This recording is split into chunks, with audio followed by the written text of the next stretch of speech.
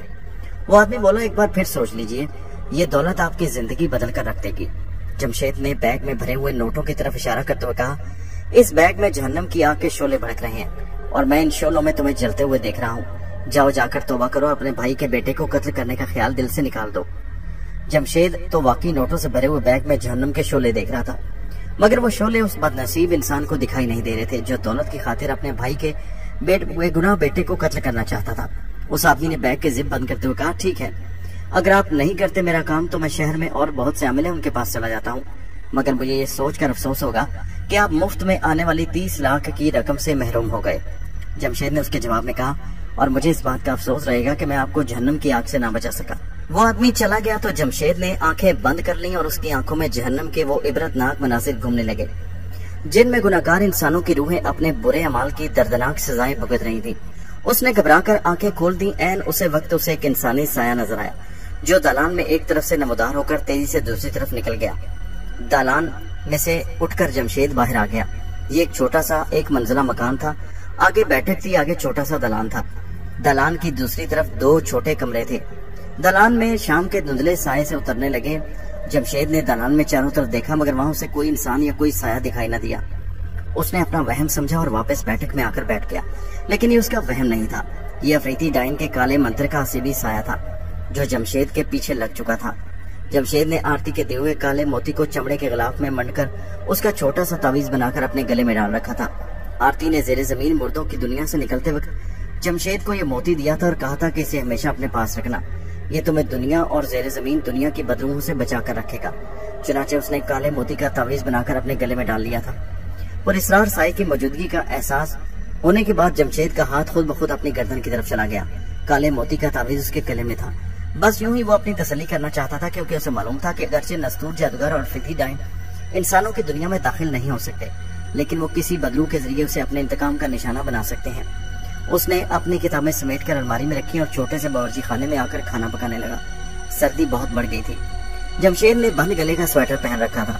پھر ایسا ہوا اچانک کہ شہر کے آسمان پر بادل جمع ہونا شروع ہو گئے اور سرد ہوائیں چلنے لگی۔